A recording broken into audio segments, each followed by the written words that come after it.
Have you ever wondered why even silence can cut like a knife? Why even the softest words can shatter something inside you that you didn't even know was still tender? Why a single look of disappointment can send you spiraling into self-doubt that lasts for weeks? It's not the world that's cruel. It's the parts of you that still believe you must be perfect to deserve peace. It's the inner voice that whispers, "You're too much," or "not enough," depending on the day. You've spent a lifetime building walls, creating armor, perfecting the art of seeming fine. But the pain keeps slipping through the cracks, doesn't it? It finds you in quiet moments, in the space between sleep and waking, in the echo of words you wish you'd never said. And here's the truth. No one told you. Nothing and nobody will ever hurt you again the moment you stop betraying yourself. You weren't destroyed by others. You were undone by your silence. You were dismantled by your own compliance, brick by brick, choice by choice, until you forgot what your authentic voice even sounded like. You thought healing meant becoming untouchable, that if you could just be strong enough, spiritual enough, wise enough, if you could just anticipate every possible way someone might hurt you and prepare for it, no one could ever break you again. You became a student of other people's moods. You learned to read micro-expressions like a survival language. You developed an internal early warning system that could detect rejection before it even formed in someone else's mind. But Carl Jung didn't say, "Become stronger." He said, "We are not what happened to us. We are what we choose to become." And still, you keep choosing silence. You keep choosing performance. You keep choosing protection over present, safety over authenticity, acceptance over truth. That's the invisible trauma. Not just being hurt, but being forced to suppress the hurt until suppression becomes your second nature. Until you mistake numbness for strength, until you confuse endurance with healing. There's a difference between healing and hiding. And most of us have been hiding for so long, we've forgotten what our real voice even sounds like. We've forgotten what it feels like to speak from the soul instead of from strategy. If this resonates, you're not alone in this journey. You're part of a generation that learned to survive by becoming who others needed you to be. The question isn't, how do I stop people from hurting me? The question is, how do I stop hurting myself in the name of protection? How do I stop abandoning myself before anyone else gets the chance? Because that's what you've been doing, isn't it? You've been leaving yourself before they can leave you. You've been rejecting yourself before they can reject you. You've been becoming so small, so accommodating, so easy to be around that you've disappeared from your own life. Where does it hurt? Wherever you're still pretending, wherever you're still performing, wherever you're still apologizing for taking up space. You think it's betrayal that destroyed you. But what actually pierced the deepest was the story you told yourself afterward. That I wasn't enough, that I should have seen it coming, that I deserved it, that if I had just been better, they wouldn't have left. That's not awareness. That's a war between your ego and your soul. That's your psyche splitting itself in half to make sense of the senseless. Let me tell you about Mia. She's 32, works in marketing for a tech startup, and has this uncanny ability to make everyone around her feel comfortable. Mia learned early that her job in the family was to be the easy one, the one who didn't make waves, the one who absorbed everyone else's stress like an emotional sponge, filtering it through her own nervous system until it came out clean on the other side. Mia's parents weren't intentionally cruel. They were just overwhelmed. Her father worked 80-hour weeks trying to keep the family afloat financially. Her mother battled chronic anxiety and depression, but never had the luxury of falling apart because someone had to keep everything together. So Mia became the family thermostat, sensing when the emotional temperature was rising and automatically adjusting herself to bring it back down. When her last relationship ended, Mia told everyone she was fine, that she saw it coming, that she was better off anyway. But late at night, when the apartment was quiet and the performance was over, Mia would replay every conversation, every moment where she chose to stay silent instead of speaking her truth. Every time she smiled when she wanted to cry. Every time she said, "I don't mind," when her mind was screaming. She wasn't mourning the relationship. She was mourning the version of herself she'd killed to keep it alive. She was grieving the woman who had needs, who had opinions, who took up space without apologizing for it. Carl Jung called this the shadow, the parts of ourselves we've banished to maintain our persona, our acceptable public face. But Mia's shadow wasn't anger or rage or any of the dark emotions we typically associate with the shadow. Mia's shadow was her voice, her needs, her right to exist without constantly earning her place. Take a breath. Feel what's coming up for you right now, because this is about to get deeper. The wound was never just what they did. The wound is what it echoed inside a part of you that was already bleeding long before they arrived. A wound that was carved in childhood, when you learned that love was something you had to earn through good behavior, through achievement, through making yourself indispensable. Here's what happens when you're raised to believe that love is conditional. You learn to betray yourself before anyone else gets the chance.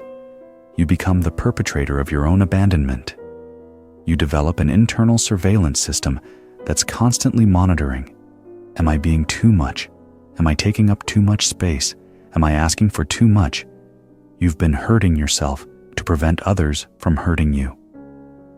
And that survival mechanism, that beautiful, intelligent adaptation, has become your prison.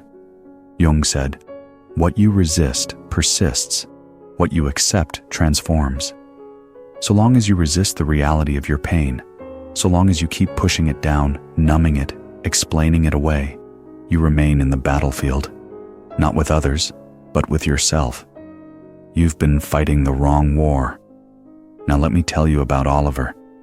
He's 29, works as a software engineer, and everyone at work sees him as the guy who has it all together. Oliver learned early that his value came from being helpful, from solving problems, from being the one people could count on. His parents divorced when he was 8, and suddenly Oliver became the emotional caretaker for his mother's depression and his father's guilt. Oliver developed an almost supernatural ability to sense when someone was struggling and to swoop in with exactly the right solution. But somewhere along the way, he forgot how to have problems of his own. He forgot that needing support wasn't weakness, it was human. When Oliver's girlfriend left him last year saying she felt like she was dating a therapist instead of a partner, Oliver was devastated. Not because he didn't love her, but because he realized he had no idea how to love someone without fixing them. He had no idea how to be in relationship without being useful. Here's the contradiction that will save you. The very vulnerability you're afraid will destroy you is what will finally set you free. You think your sensitivity is your weakness. You think your deep feeling is a design flaw, but your sensitivity is your superpower. It's just been hijacked by fear. It's been weaponized against you by people who couldn't handle their own pain. So you learn to dim your light to make others comfortable. But what if your sensitivity isn't something to manage, but something to trust? What if your emotional intensity isn't too much, but exactly what this numbed-out world needs? The split happens like this. There's the you that shows up to work, to family dinners, to social gatherings, performing competence, performing strength, performing like everything is fine. This version of you has learned all the right responses, knows how to make others comfortable, never lets anyone see you sweat. And then there's the you that exists at 3 a.m., when all the masks come off and you're left with the ache of being so deeply misunderstood. The you that feels everything so intensely, it's like living with your skin turned inside out.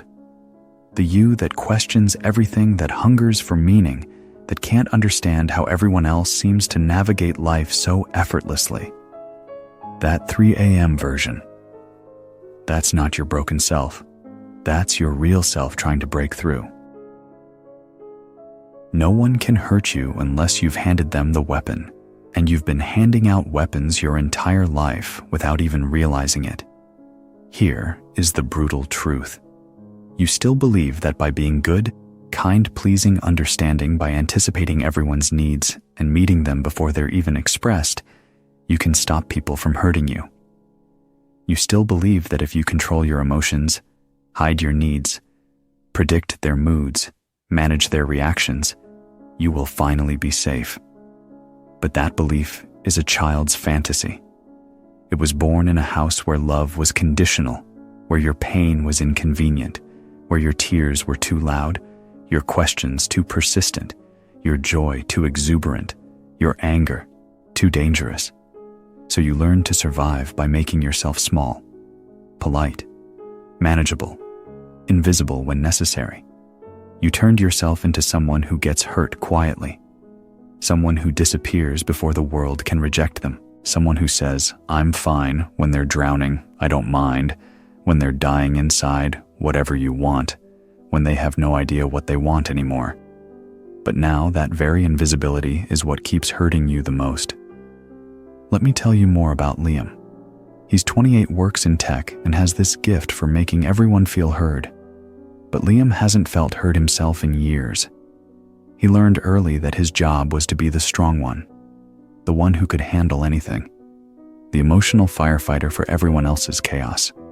When Liam's father left when he was 12, his mother looked at him with tears streaming down her face and said, "You're the man of the house now."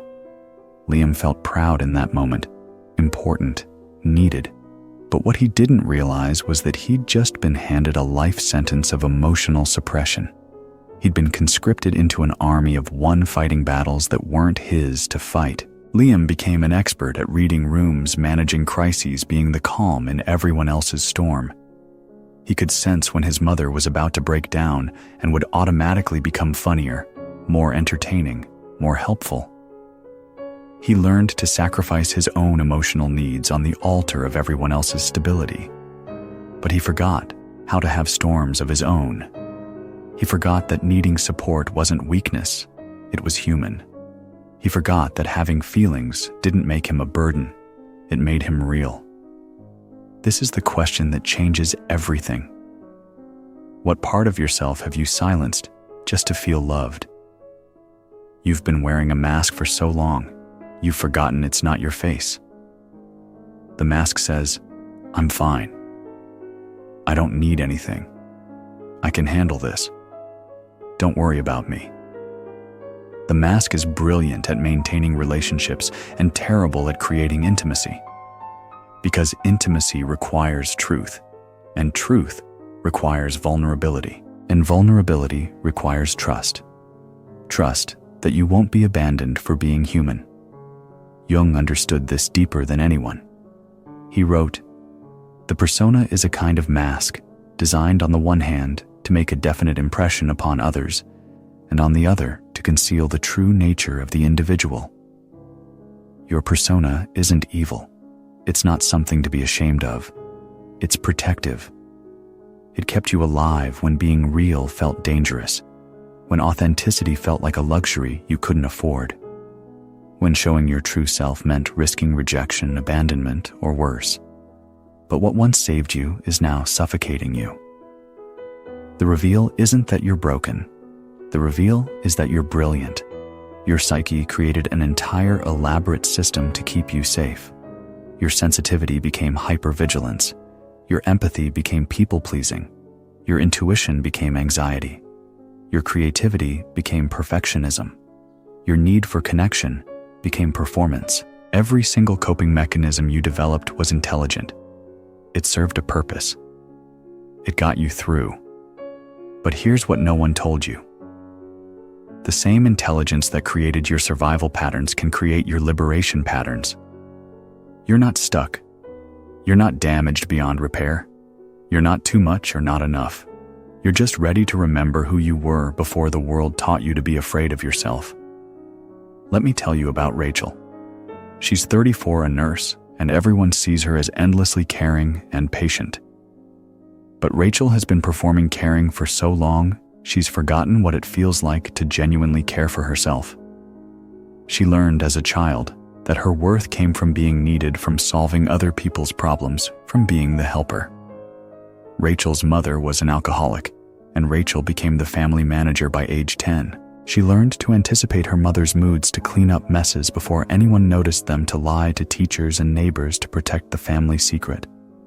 Caring for others became her identity, her survival strategy, her way of feeling valuable. But now, at 34, Rachel is burning out. She's exhausted from giving from an empty cup. She's resentful but can't express it, because being resentful doesn't fit with her image of herself as the caring one. She's trapped in a prison of her own helpfulness, because the person you've been protecting yourself from, the one whose rejection you fear most, the one whose approval you desperately seek, the one whose opinion of you can make or break your day, that person is you. You've been running from yourself. You've been hiding from yourself. You've been rejecting yourself before anyone else gets the chance. And that's the weapon you keep handing out, your own self-abandonment. Every time you say yes when you mean no, every time you smile when you want to cry, every time you make yourself smaller to fit into someone else's comfort zone, you're participating in your own betrayal. You don't need thicker armor. You need deeper presence. You don't need stronger walls. You need braver vulnerability. Becoming untouchable is not about shutting down. It's about waking up. It's not about feeling less. It's about feeling more consciously. Jung called it individuation, the sacred process of becoming whole, not perfect. It's the journey from who you think you should be to who you actually are, from who the world told you to become to who your soul is calling you to be. You stop chasing peace outside and you start confronting the storms inside. You stop silencing the anxiety and you listen to what it's trying to tell you. You stop judging the sadness and you sit beside it like you would a grieving friend. You stop performing strength and you meet yourself without the costume, without the script, without the need to be anything other than human. The paradox of healing. You become invulnerable by becoming completely vulnerable to yourself. Here's what this looks like in real life. You feel the familiar panic when someone doesn't text back immediately. The old you would spiral into, "What did I do wrong?" and start frantically reviewing every interaction, looking for evidence of your failure. But now you pause. You breathe. You say, "This feeling is information. What is it trying to tell me?" Maybe it's telling you that you learned early that silence meant danger, that withdrawal meant abandonment, that you had to be constantly vigilant to maintain connection, because love felt so fragile, so conditional. You feel the anger rising when someone misunderstands your intentions, when they project their own pain onto you, when they make you responsible for feelings that aren't yours to carry. The old you would either defend frantically or shut down completely. But now you get curious. This anger, where have I felt this before? Maybe it's telling you about all the times your voice was dismissed, all the times your perspective was invalidated, all the times you had to fight to be seen, to be heard, to matter. You feel the familiar ache of loneliness even when you're surrounded by people. Even when you're getting all the external validation you thought you wanted. The old, you would push it away or numb it with work, with scrolling, with anything to avoid sitting with that hollow feeling. But now you ask, what does this loneliness want me to know? Maybe it's telling you that you've been showing up as who you think they want, not who you are. That you've been seeking connection through performance instead of presence. That you've been so afraid of being rejected for who you really are, that you never gave anyone the chance to love who you really are. This is how you reclaim your power, not by fighting your feelings, but by befriending them. Not by conquering your emotions, but by listening to them. In that radical act of self-presence, You reclaim your power because you finally understand. Pain is not the enemy. It is the map back to your soul. Mia, who we met earlier, started this process by doing something revolutionary. She started telling people when she was not okay. Not in a dramatic way, not seeking to be rescued, but in an honest way. I'm having a hard day. I'm feeling overwhelmed. I need some space to process this. I can't take this on right now.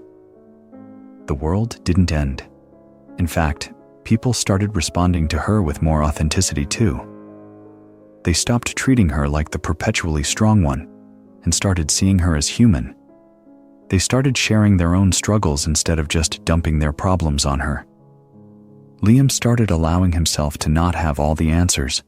When someone asked him how to handle a difficult situation, instead of immediately offering a solution, he said, "That sounds really hard. How are you feeling about it?" He stopped being the emotional manager and started being a friend. He realized that his compulsive helping wasn't actually helping anyone. It was just preventing real intimacy from developing. It was keeping him trapped in the role of the rescuer and keeping others trapped in the role of the victim. Rachel started saying no. Not mean no, not defensive no, but clear, kind no. I can't take on any extra shifts this month. I won't be able to help you move this weekend. I need to take care of myself right now. Each no felt like a small death at first, but also like a small birth.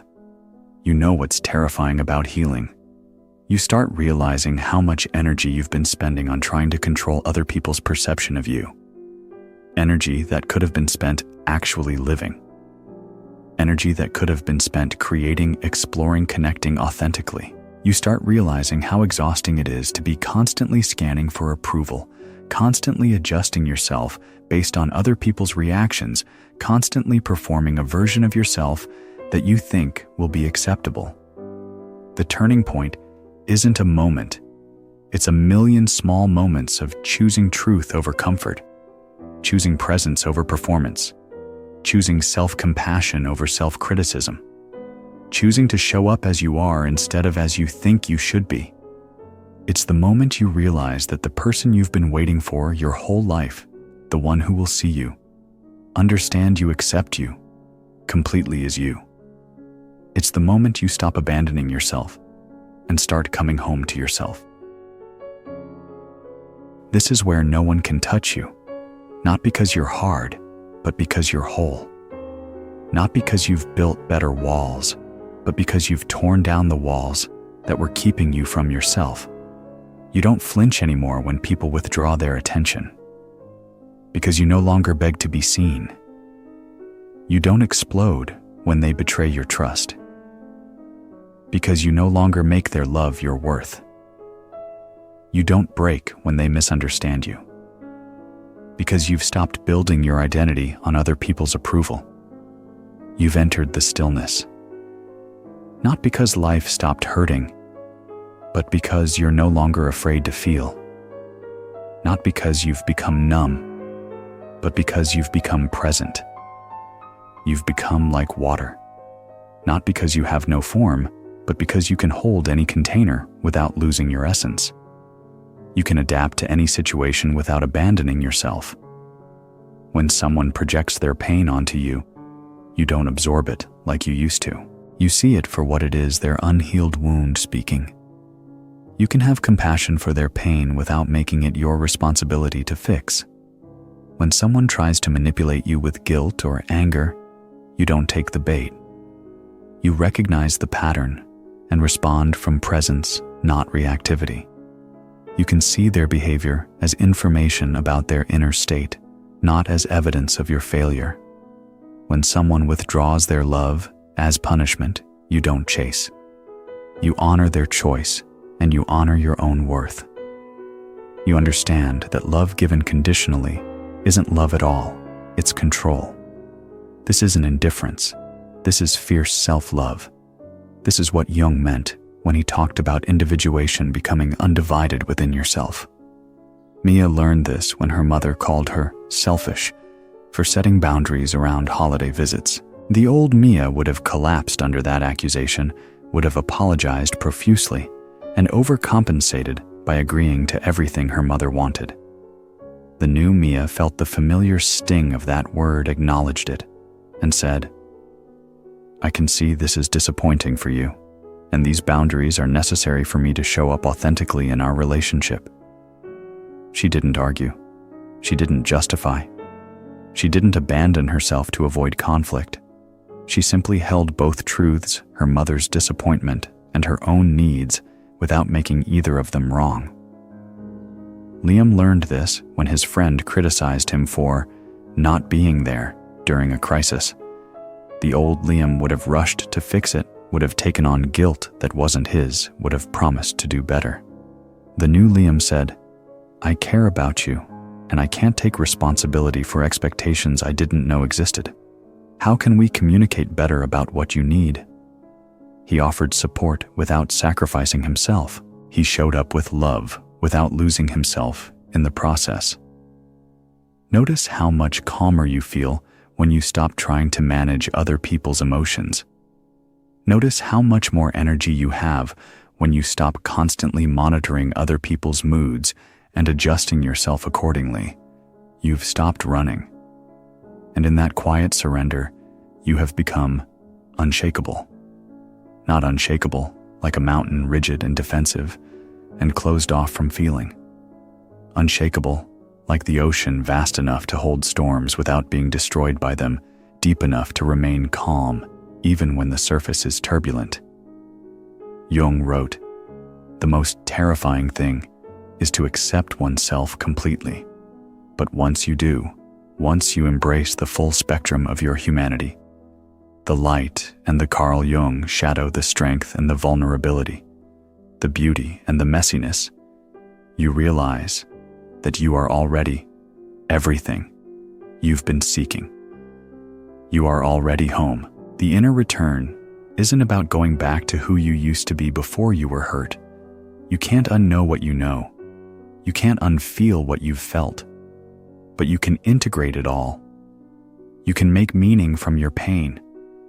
You can transform your wounds into wisdom. It's about honoring the child who learned to survive and the adult who's learning to thrive.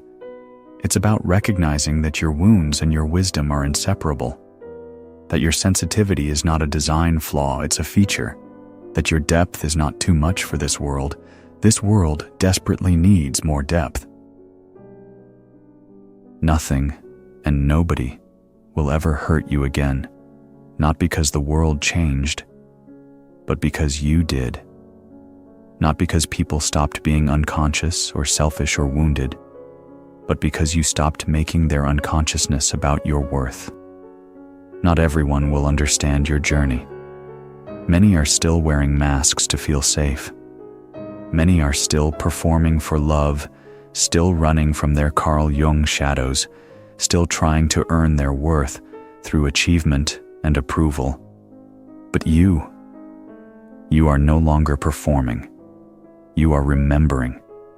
You are remembering that who you are in your rawness, your pain, your beauty, your complexity, your perfectly imperfect humanity is already enough. Carl Jung reminded us, only the paradox comes anywhere near to comprehending the fullness of life. You are not here to be untouched. You are here to be whole. You are not here to avoid pain. You are here to transform it. You are not here to be perfect. You are here to be real. And real is revolutionary in a world that's addicted to pretense. Real is what this world has been hungry for while it feeds on performance and comparison and highlight reels. Real is what breaks the cycle of inherited trauma and conditional love. Real is what gives others permission to stop hiding too. Your healing journey isn't selfish. It's the most generous thing you can do. Because every time you choose truth over comfort presence, over performance self-compassion, over self-criticism, you create space for others to do the same. Every time you refuse to abandon yourself for acceptance, you model a different way of being human. Every time you stay present with your pain instead of numbing it, you break a generational pattern. Every time you speak your truth with love, you give someone else permission to do the same. If this speaks to something deep in you, type in the comments, "I choose presence." Because the more of us choose to live from that place, the place of integrated wholeness, of fierce self-love, of courageous authenticity, the less we will need to hurt each other to feel seen. The less we will need to perform to feel worthy. The less we will need to hide to feel safe. Jung understood that individuation is not just a personal journey. It's a collective healing. When you become whole, you contribute to the wholeness of everything. When you stop betraying yourself, you stop participating in the betrayal of others, your healing is not just for you. It's for the world. It's for every person who feels too sensitive, too intense, too much. It's for every child who's learning right now that love is conditional. It's for every person who's forgotten their own voice in the chorus of others' expectations. And you've already begun. You began the moment you clicked on this video. The moment you recognized yourself in these words. The moment you felt that familiar ache of being seen, of being understood, of being less alone in your journey. You began the moment you stopped running from yourself and started running toward yourself. Welcome home. If this message found you at the right time, let me know in the comments. Share what part resonated most deeply, because your healing story might be exactly what someone else needs to hear to begin their own journey back to themselves. And if you're ready to go deeper into this work, to explore the Carl Jung shadows and reclaim the parts of yourself you've left behind, subscribe for more conversations that feel like coming home to yourself. Until next time, remember, you are not broken. You are breaking open, and breaking open is how the light gets in.